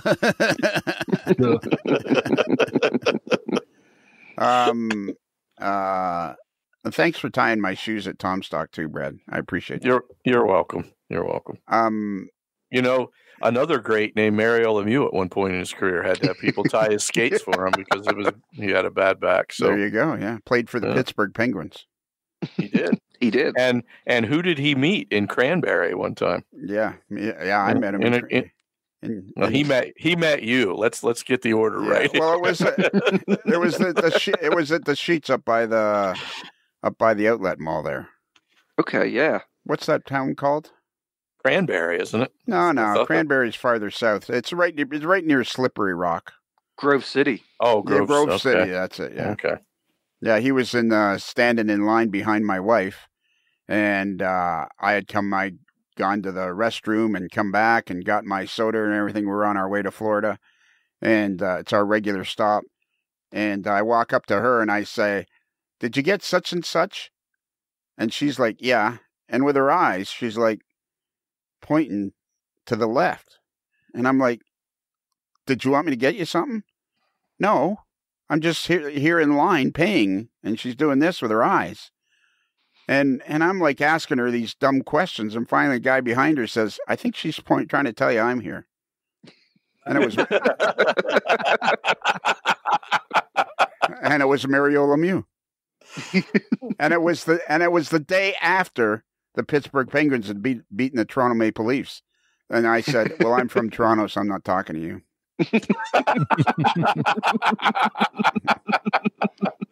Actually, I said I'm from Toronto, not Toronto.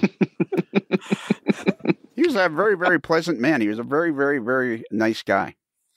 Was up for having a picture and all. It was in the early days of cell phones, so. But yeah, he was a very pleasant man. Very, very nice to talk to. That's cool. Yeah. What was the question I was asking? It was a good... three rail since birth. Oh yeah. So then when we were talking to Norm Charbonneau, we were talking to him, and he said, I thought was interesting, in the late 90s, 2000, early 2000s, or from 1990 to, like 2010 was really the heyday of three rail stuff. There a lot of really quality scale type of cars were coming out in O scale and three rail. Yeah, I would agree 100% with that era, and still into this day, this era, everybody thinks, if you're not in the three rail hobby, you think of, the operating milk car and a giraffe car from the 50s. And as much as I like that stuff, the amount of scale items in three rail now is amazing. And it'll give, HO a run for its money now, what you could purchase and find. Right. So do you belong to any like groups or anything? I belong to the TCA, which is the Train Collectors Association. Okay.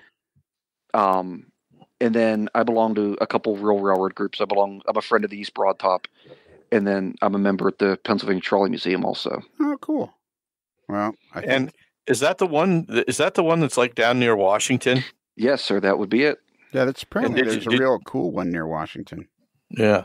And you're probably aware then that there's a trolley in there from Jersey Shore, Pennsylvania? I am. Yes. Okay. He is now. Just making sure. This is kind of a momentous night for Ron because he's discovered there's actually a Jersey Shore, Pennsylvania. I know. Yep. I kind of want to go. I kind of want to go here now. I don't know about that. I'm sure it's a nice town. I plan on going there many times. Let him know. Then Brad can contact the local media to make sure the event is well and truly covered, because you only get a couple visitors a year, so they want to make a big deal of it. So, will I get a ticker tape parade when I enter absolutely. town? That'd be the plan. Yeah. Why would they do that? Mind you, it's only one block long, but it would be a ticker tape parade. Oh, fantastic! Be like John Glenn in the '60s in New York. Oh yeah. Yeah, I don't see that happening. Although maybe once you told them you were on this podcast, that might change the whole. Yeah. Yep. Tell them you know Lionel Strang. Yeah, don't ever tell anybody that. That is not going to help you. Trust me. That will never help you. Tell them you know the man from Crater. They go, oh yeah. Hey, Brad, have you ever been on the Hiawatha paddle wheel riverboat? I sure have. Oh, have you? Mm-hmm. Well, which way does it go? Does it go west when you get on it? Yes, it does. Yeah, because it's like to the east. There's a bunch of. Doesn't look like it's easy to get through on the east side. Well, there's a spillway there. Oh, is that what that is? A spillway? Yeah. Yep. Oh, okay. Yep. Yeah. So, anyways, we're pretty much out of time because you're an interesting guy. We're gonna have to have you back on the podcast after you start your Facebook page. I will start the Facebook page tonight. Okay. Beautiful. You'll be surprised. People will be interested. And be sure to post a notice about it on the fans page. Yeah. Well, thank you. Awesome. Awesome. People are interested in what other people are doing, and then you will find people who are interested in your specific thing. Cool. Yeah. That's awesome. Well, if you're interested in meeting some guys from the Pittsburgh area too, Ron, I'm a part of a Facebook group called Iron City N Scale. But we take people. I mean, we have people from all different scales, so it's kind of grown past N scale. So if you're interested, some of the guys out there, I'm sure would love to see what you have created. I would highly recommend you join Iron City N Scale because it was started by these two guys. How can I put it? Not particularly the brightest bulbs in the room. But hey, Ron, can you guess who one of those two guys is? Are you noticing a pattern here? There's a pattern here. Yes, I'm seeing a pattern. Okay. But anyways, they started this group, and they were very, very cordial. They give everybody that joined a personal welcome on their Facebook page, and then they got bigger and bigger. Now they're over like 1,200 members, and now you're just a number. You're just Hey, Ron, hold on. I need to interject. You can be my witness here. If you join Iron City N Scale, the next time you're on this podcast, make sure you report about the greeting that you're going to get when you join. Okay. Yes, I will report back on my greeting. Okay. I could even read it aloud on paper. That's a great idea. Yeah. But yeah, if you'll take an O scale guy for the absolutely, we'd love to. Yeah, I would love to join then. Yeah, you will. The only problem you're going to have though is they're going to try to explain this T-track stuff to you. Yeah, and you won't have a clue what the hell they're talking about. Oh, I could just start rambling on about Lionel Legacy and confuse everyone. Well, there you go. We're going to get him and Norm on a podcast once. Yeah, that would be neat. Yeah, it would be neat. Yeah. I saw another thing today, somehow yesterday on YouTube, and I thought, well, I've never seen this layout or heard of this layout, and I'm thinking, this is ridiculous. We should have never even started this stupid thing. Because it just seems so futile, doesn't it? Every time you think you got your finger on what there is, and then you see something new. Yeah, if I was even remotely organized, it would be great. But because I've been self-employed most of my adult life, and I have had my secretary of 35 years do pretty much all my stuff like that, in organization stuff, I'm basically useless. I mean, I'm useless. Isn't your organizational scheme, hey, Barb? Isn't that? Pretty much, yeah. It's a very effective scheme. Yeah. Yesterday, or a couple of days ago, she was bagging up the swag that goes out with the shirts. Well, there you go. Very cool. Very cool. I was doing it, and it was like, I think I can do it faster.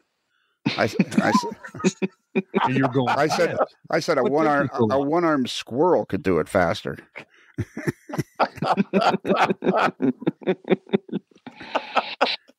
Anyways, that's it, Ron. We're out of time. We're gonna have to talk to you again. I will gladly come back. Okay, we'll gladly have you. Bruce, can you give out the email address? Yes, our email address, it hasn't changed in 10 years, so you should know by now, but just in case, we'll give it again. Send us an email. We'd love to read your emails on viewer mail, and good, bad, and different, advice, non-advice, whatever. We'll look at it and enjoy it, and so send us an email to modelerslife@gmail.com. That's modelers with one L like llama, not two L's like llama. And if you want to send an email about Rapido trains, your fast track to model railroading fun. If it's N, if it's H-O, the fast track is Rapido. We'd be happy to read it. Boy, did big tip of the hat to our sponsor, Jason Schron, who supplied all kinds of cool goodies for the raffle at with Tomstock. That was really nice of him. I saw the picture you sent me. It looks like some really awesome stuff. Yeah, it was odd that I won all the expensive things, but yeah, it was kind of odd. Yeah, coincidence, really. Sure. Yeah. I mean, a conspiracy theorist might say the fix was in, but I think coincidence is a better word for it. There was no way I wasn't leaving without one of those power cabs. If I had to draw 10 tickets, I was getting a power cab. Yeah. That's a highly valued piece of equipment in the hobby for sure. Indeed, it is. I sent Jim Scorch of NCE text saying any chance you could send something along, and next thing you know, he's sending like a box full of stuff along. Nice. No kidding. Yeah. Wow. And we got some stuff from our buddy Lauren James at Otter Valley Railroad, and we got some stuff from our buddy Stephen Atwell at Midwest Model Railroad. That's cool. Which reminds me. Go ahead. Didn't Lorne just cut a striking figure in his AML polo shirt? At the St. Louis Lorne RPM? likes him skin tight with the double X there. Yeah. Exactly. I thought it looked great on him. It did look good on him. Yeah, that was the one. That was the one that our buddy Mr. Jingles made. Yeah. And then I asked him for a couple more, and he said, "Sure, no problem." And then I'm also entered into the "Hey Dude, Where's My Shirt" contest. A spinoff of the "Hey Dude, Where's My Shirt" contest. Maybe I should have been in a symphony orchestra, because David Hyde and I seem to have the same kind of common bond when it comes to getting shirts out. Oh, okay. There you go. He did pretty good, but then at Springfield, when he had 2 or 3 left, he come along the table and he goes, "What should I do with these?" And I'm like, "I don't know." Sell them? Yeah. It's like Barb's not here to help me. Barb's not here. Yeah, exactly. So you're saying you have let me call a lifeline. Yeah, exactly. So are you saying that you have a lot in common with David Hyde minus the talent that he has? We both have 2 eyes, 2 ears, 2 eyebrows. He's in the, I always get it mixed up. What symphony orchestra? The important one, the Dallas Symphony Orchestra. The Dallas Symphony Orchestra. Yeah. Not. And he's originally from Pittsburgh, though, right? He is. He's from the Pittsburgh area. Yeah. And he's a hockey guy and blah blah blah. And what him and I don't have in common is that he has talent and I don't have any. I meant musical talent. You have talents in other areas. Do I? Yeah. I'm sure you do. I have yet to see him. Yeah. You haven't identified him yet, but you're feeling confident that there's something there. Yeah, where on the street is there some talent somewhere there? Yeah. When I go through Williamsport on 15, should I keep going down 15 or take 180? To get to Tomstock, you mean, or no? Just because I'm driving around the state and I got. We had this conversation just a week ago. I said, "Hey, when I go to Tomstock, my route goes right through Williamsport, down 15." Mm-hmm. Yeah. So when I get to let me try that question again. So when I get to Williamsport, should I keep going down 15 or should I take 180? Yeah, take 180 west. Well, I'll see you there. Yeah, that was rude. Now that was rude. 180 would be better if you're heading towards Robesonia. That was rude. I apologize. Yeah, there is no 180 west. But it was funny. Yeah, it was funny. Okay. For just a split second. Yeah. So anyways. So Brad, you're recording this? Yeah. What was that, Bruce? Are you recording this? Yeah, yep. Okay. Downloading, recording, and downloading both, yes. Attaboy. Now, if you missed that email address, if you go to our website, amoddlerslife.com, and scroll down just a little bit, you'll see a picture of the moderately agitated mailboy in a particularly agitated state. And all you got to do is click on that picture, and boom, the email address is right there for you, and all you got to do is fill in your text. Now, Ron, can I ask you a question? Sure.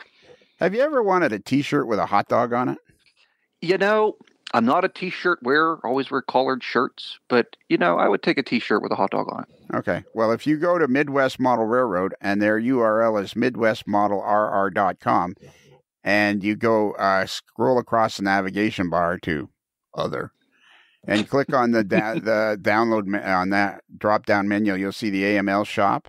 And boom, you're in a wonderland of AML merchandise, hats, hoodies, T-shirts, mugs, and in there you'll find a T-shirt with a hot dog on it. And That's fantastic. And our very own Brad, the Professor Williamson, he has several T-shirts with hot dogs on them. Indeed. 2 of them I have, yes, but I think I'm going to buy more. There you go. Wow. Do you think they'll do a collared shirt with a hot dog on it? I don't know. I asked about getting a sleeveless one, and I was told go buy a pair of scissors. So well, that's what I did. It's crazy wearing them around to places, how many compliments you get on them.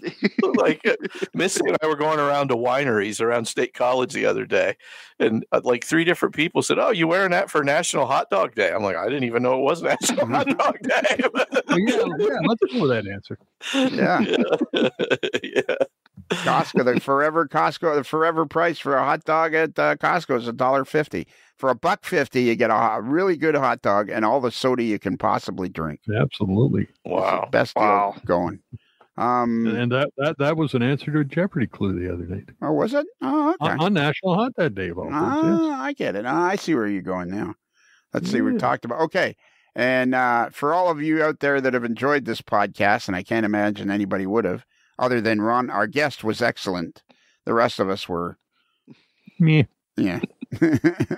Marginally adequate. Marginally adequate. Yeah. And you would like twice as much podcasting a week. You can click on our Patreon link on the same website, and boom, for just a few cents a day, you can have twice as much podcasting a week. We have the free podcast is on Monday, and on Tuesday we have our paid podcast, which is a little bit more down home, a little bit less censored. It's a little bit everything. It's just more than you could possibly. It's a meal you can't possibly eat in one sitting. And if you go to the second level, the T-shirt level of the Patreon channel, you can enter into the "Hey Dude, Where's My Shirt?"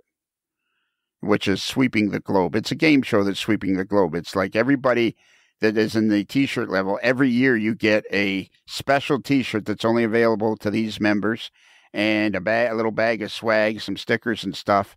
And problem with that particular thing is we're relying on me to get the T-shirts out. So then it became a game show. Hey, dude, where's my shirt? Very popular. My favorite was the one that you had two guys with similar names, and one of them was a pretty big guy, and the other one was small, and you kept getting the wrong size sent. Oh, yeah, right, yeah. That's right. That was a couple of years ago. I kept sending them to one. Yeah, they had similar names. Mm-hmm. The other day, Barb was helping me, and she's like way more organized than I am. She always does organized type things, and so I said, "Okay, here's a bunch of bags that are ready to go." And she got all the shirts out and started stuffing the swag in the bags, and the shirts were on top, and I didn't realize it. So somebody's going to end up with 2 bags of swag. Oh, that's cool. Yeah. So that's extra cool. That is. I think we've covered everything, have we not? I believe we have. So now, Ron, we have something special for you to do. Okay. We need you to say "Happy Rails" to you at the appropriate moment.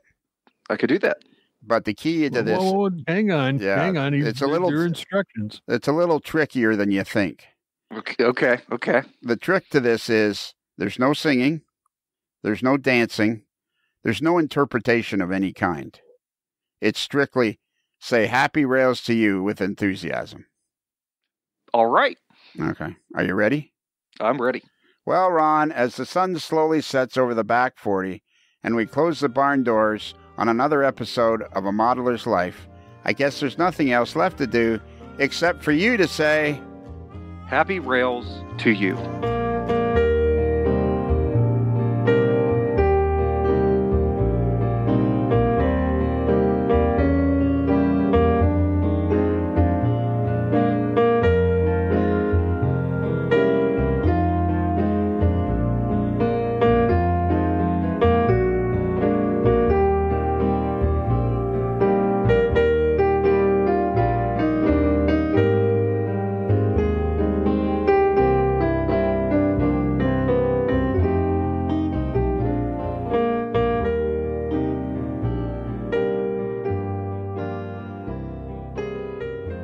While in Busted Knuckle, guests of A Modeler's Life podcast stay at the Casa del Sol Motor Court and Inn, where late-night dancing at the Rumba Room is a magical event to be experienced.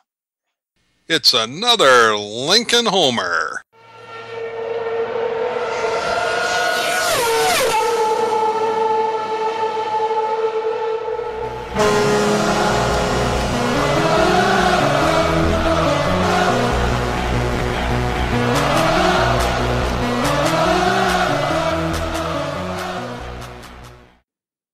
Okay, I said with enthusiasm. Did Bruce not warn you that it was trickier than it seemed? He did. You tried, didn't you, Bruce? We tried. I tried, but apparently I failed miserably. Now I know how you must feel when you're talking to your students and they get the test, they get the answers all wrong. Did you hear anything I told you all year?